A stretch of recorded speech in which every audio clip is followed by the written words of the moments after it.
नमस्कार दोस्तों, मैं अर्जुन आपका स्वागत करता हूँ स्टी बाय अर्जुन के यूट्यूब चैनल में। तो दोस्तों, आज की हमारी क्लास है भारत का सामान्य परिचय के बारे में। जो है दोस्तों, आज की हमारी क्लास है। तो दोस्तों, वीडियो को अंत तक जरूर देखना ताकि सभी क्वेश्चन जो है आपको आसानी से याद हो जाएं। साथ ही दोस्तों, अगर आप हमारे चैनल पर पहली बार आएँ तो हमारे चैनल को भी सब्सक्राइब कर लीजिएगा, साथ ही बेल आइकन को प्रेस कर लीजिएगा ताकि हमारे आने वाले वीडियो का नोटिफिकेशन जो है आप तक पहुँचता रहे। चलिए दोस्तों, वीडियो को स्टार्ट करते हैं। तो आज की क्लास में हम जानने वाले हैं भारत का सामान्य परिचय के बारे में, और आज की हो जाती है हमारी चौथी क्लास। अब 2 मिनट जो है कल की क्लास का पहले रिवीजन करेंगे और उसके बाद जो आज की क्लास को हम स्टार्ट करेंगे। तो कल की क्लास की यदि बात की जाए तो कल की क्लास में हमने बात की थी किसके बारे में, कर्क रेखा के बारे में बात की थी, और साथ ही दोस्तों 7 सिस्टर राज्यों के बारे में बात की थी। यानी जो पूर्वोत्तर भारत के 7 राज्य हैं, यानी अरुणाचल प्रदेश है, नागालैंड, मणिपुर, मिजोरम, त्रिपुरा, मेघालय और असम, तो इनको जो है 7 सिस्टर में जो है शामिल किया गया है। अब इन पूर्वोत्तर भारत के 7 राज्यों को 7 सिस्टर का नाम किसने दिया था? ज्योति प्रसाद साइकिया जी के द्वारा दिया गया था। 7 सिस्टर में शामिल राज्य कौन सा नहीं है? तो सिक्किम जो है 7 सिस्टर में शामिल राज्य नहीं है। इसके बाद हमने बात की थी कर्क रेखा के बारे में। तो कर्क रेखा जो है भारत के बीचों बीच से होकर गुजरती है, जो कि भारत के 8 राज्यों से होकर गुजरती है, यानी गुजरात, राजस्थान, मध्य प्रदेश, छत्तीसगढ़, झारखंड, पश्चिम बंगाल, त्रिपुरा और मिजोरम। इन 8 राज्यों से जो है होकर गुजरती है। साथ ही कौन सी नदी जो है कर्क रेखा को 2 बार काटती है? तो माही नदी जो है कर्क रेखा को 2 बार काटती है, और कर्क रेखा जो है 23.5 डिग्री उत्तरी अक्षांश से ली गई है। और ये जो है भारत में सबसे लंबी जो है किस राज्य से होकर गुजरती है? मध्य प्रदेश से। और सबसे छोटी किस राज्य से होकर गुजरती है? राजस्थान से। और साथ ही यदि हम बात करते हैं तो कर्क रेखा के बीचों बीच स्थित राजधानी कौन सी है? झारखंड की राजधानी रांची है। कर्क रेखा के निकट स्थित शहर जैसे दोस्तों गांधीनगर है, भोपाल है, उज्जैन है, अगरतला है और रांची है। तो ये जो है कर्क रेखा के निकट बसे हुए शहर हैं, तो ये आपको अच्छे से याद रखना है। साथ ही कर्क रेखा और भारतीय मानक समय रेखा एक दूसरे को कहाँ पे काटती हैं? छत्तीसगढ़ में। तो इन सभी के बारे में कल की क्लास में हमने बात की थी। अब आज की क्लास में पढ़ेंगे भारतीय मानक समय रेखा और भारत के तटीय राज्य। तो आप सबसे पहले यहाँ पे हेडिंग डालेंगे भारत, यानी भारतीय समय रेखा IST, जिसको इंडियन स्टैंडर्ड टाइमलाइन कहा जाता है। तो ये जो है ये है कर्क रेखा, जो कि भारत के बीचों बीच से होकर गुजरती है। ये कौन सी? ये है कर्क रेखा। अब ये जो ऊपर से आ रही है ये है भारतीय मानक समय रेखा, तो ये आपको अच्छे से याद रखना है। अब यहाँ पर जो ये काट रही हैं यहाँ पे, ये कहाँ पे? ये छत्तीसगढ़ में काटती हैं। कहाँ पे दोस्तों? ये जो है भारतीय मानक समय रेखा और कर्क रेखा आपस में कहाँ पे काटती हैं? छत्तीसगढ़ राज्य में काटती हैं, तो ये आपको याद रखना है। और ये जो है भारतीय मानक समय रेखा जो है 82.5 डिग्री पूर्वी देशांतर से ली गई है। तो अब इसको हम समझेंगे अच्छे से और इसके बाद जो इसकी थ्योरी को लिखेंगे। तो भारतीय मानक समय रेखा प्रयागराज के मिर्ज़ापुर से ली गई है, तो ये आपको अच्छे से याद रखना है। भारतीय मानक समय रेखा 5 राज्यों से होकर गुजरती है। तो जो भारतीय मानक समय रेखा है ये कितने राज्यों से होकर गुजरती है? भारतीय मानक समय रेखा भारत के 5 राज्यों से होकर गुजरती है। कौन कौन से 5 राज्य हैं? जैसे उत्तर प्रदेश है, मध्य प्रदेश, छत्तीसगढ़, उड़ीसा और आंध्र प्रदेश।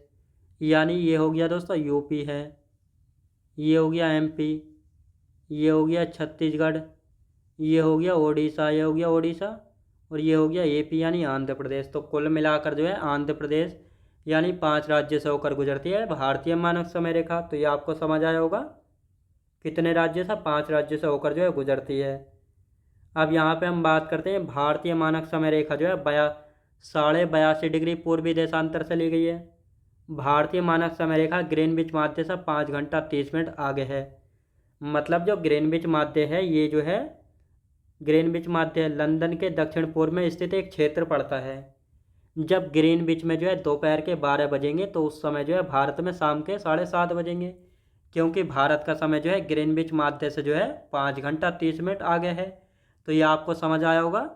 जो जो भारतीय मानक समय रेखा है ये ग्रीनविच माध्य से 5 घंटा 30 मिनट आगे है, तो ये आपको याद रखना है। ये क्वेश्चन पूछा गया है, इसको अच्छे से याद रखेंगे। भारतीय मानक समय रेखा यानी IST की स्थापना कब? 1 सितंबर 1947 में जो है इसकी स्थापना हुई थी, भारतीय मानक समय रेखा यानी IST की। तो ये आपको याद रखना है। तो ये थी भारतीय मानक समय रेखा, जो कि आप सभी को अच्छे से इसके सारे पॉइंट याद हो गए होंगे। 5 राज्य से होकर गुजरती है, प्रयागराज के मिर्ज़ापुर से ली गई है, ग्रीनविच माध्य से 5 घंटा 30 मिनट आगे है, कर्क रेखा व भारतीय मानक समय रेखा एक दूसरे को काटती हैं छत्तीसगढ़ में, तो ये आपको याद रखना है। अब आते हैं भारत के तटीय राज्य। तो भारत के तटीय राज्यों की यदि बात की जाए तो भारत के तटीय राज्य यानी कोस्टल स्टेट होते क्या हैं? तो भारत के कोस्टल स्टेट यानी जो राज्य जो है समुद्र के साथ अपनी सीमा साझा करते हैं, तो उनको जो है दोस्तों क्या कहा जाता है? उनको तटीय राज्य जो है कहा जाता है। जैसे हम बात करते हैं तो भारत जो दक्षिण भारत है यानी प्रायद्वीपीय भारत है, ये तीन तरफ से जो है पानी से घिरा हुआ है, यानी पश्चिम में अरब सागर है, पूर्व में बंगाल की खाड़ी और दक्षिण में हिंद महासागर।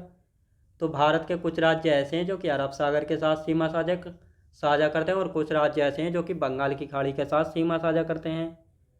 तो यानी 5 राज्य जैसे गुजरात है, महाराष्ट्र, गोवा, कर्नाटक और केरल, तो ये 5 राज्य ऐसे हैं जो कि अरब सागर के साथ सीमा साझा करते हैं। 4 राज्य जैसे पश्चिम बंगाल, उड़ीसा, आंध्र प्रदेश और तमिलनाडु, ये बंगाल की खाड़ी के साथ सीमा साझा करते हैं। तो कुल मिलाकर 9 राज्य जो है तटीय सीमा लगाते हैं, जैसे गुजरात, महाराष्ट्र, गोवा, कर्नाटक, केरल। तो ये है अरेबियन सी यानी अरब सागर के साथ सीमा लगाते हैं।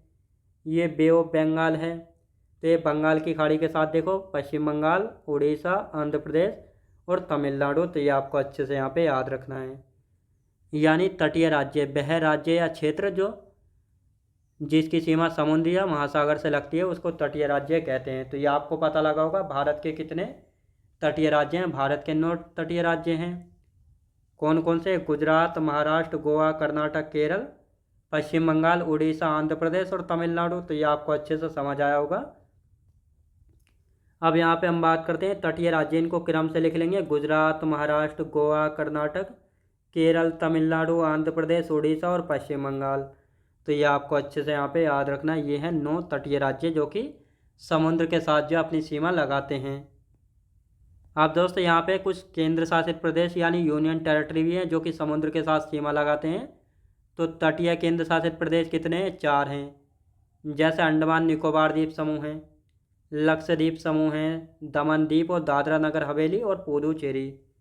तो ये 4 यूनियन टेरिटरी यानी केंद्र शासित प्रदेश ऐसे हैं जो कि तटीय सीमा लगाते हैं। तो ये आपको अच्छे से यहाँ पे याद रखना है। यानी 9 राज्य हैं जो कि तटीय सीमा लगाते हैं और 4 यूनियन टेरिटरी हैं जो कि तटीय सीमा लगाते हैं। लक्षद्वीप समूह की बात की जाए तो ये अरब सागर में स्थित है। लक्षद्वीप कहाँ पे? अरब सागर में। अंडमान निकोबार द्वीप समूह कहाँ पे? बंगाल की खाड़ी में स्थित है। तो ये प्रायद्वीपीय भारत है, ये पड़ता है अरब सागर, जहाँ पे ये लक्षद्वीप समूह स्थित है। कहाँ पे दोस्तों? लक्षद्वीप। ये है बे ऑफ बंगाल, जहाँ पे अंडमान निकोबार द्वीप समूह पड़ता है। तो ये आपको अच्छे से याद रखना है। अब भारत की तटीय सीमा की लंबाई देख लेते हैं। यानी पुराने डाटा का मतलब एक नया डाटा भी आ गया है 2025 में। पुराना डाटा यानी मुख्य भूमि की जो तटीय सीमा की लंबाई 6100 किलोमीटर है।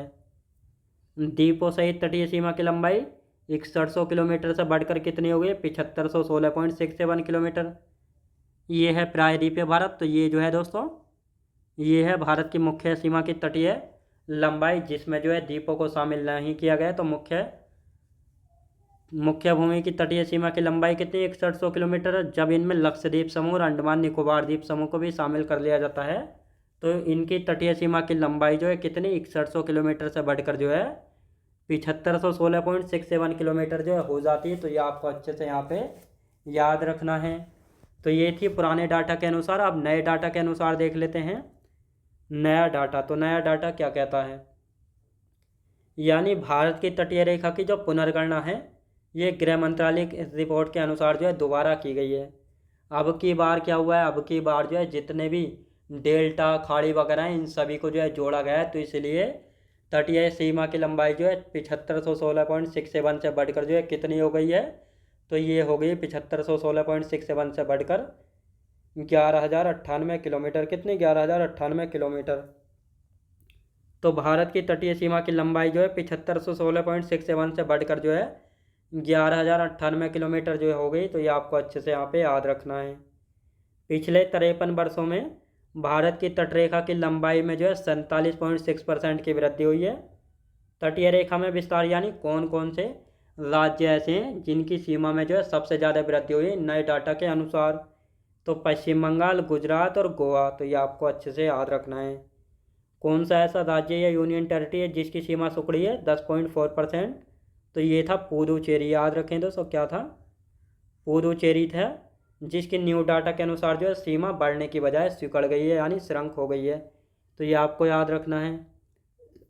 तो आप कुछ राज्य का यहाँ पे मैं आपको डाटा बताता हूँ, न्यू डाटा और पुराने डाटा के अनुसार।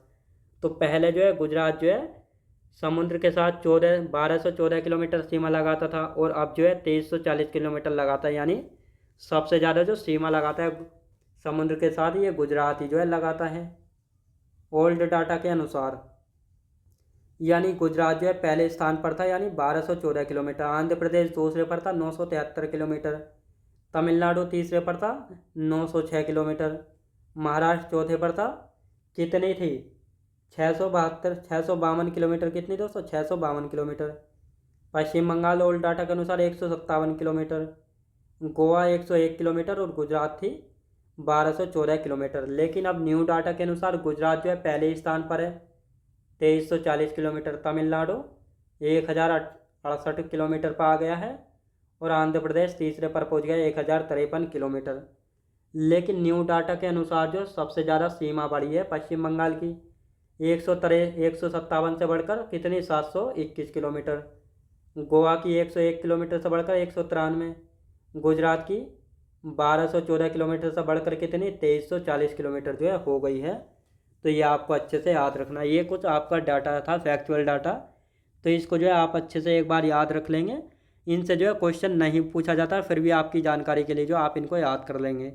बस गुजरात, 3 राज्यों का याद रखना, गुजरात, आंध्र प्रदेश और तमिलनाडु का याद कर लेना। बाकी का जो है याद करने की कोई ऐसी ज़रूरत नहीं है। तो ये आपकी मर्ज़ी है, चाहे याद कर लो या नहीं करना।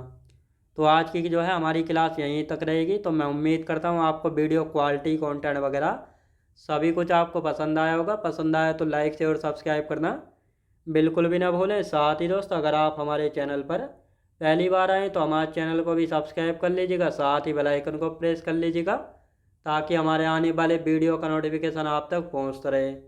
चलिए दोस्तों, मिलते हैं नेक्स्ट वीडियोज़ में।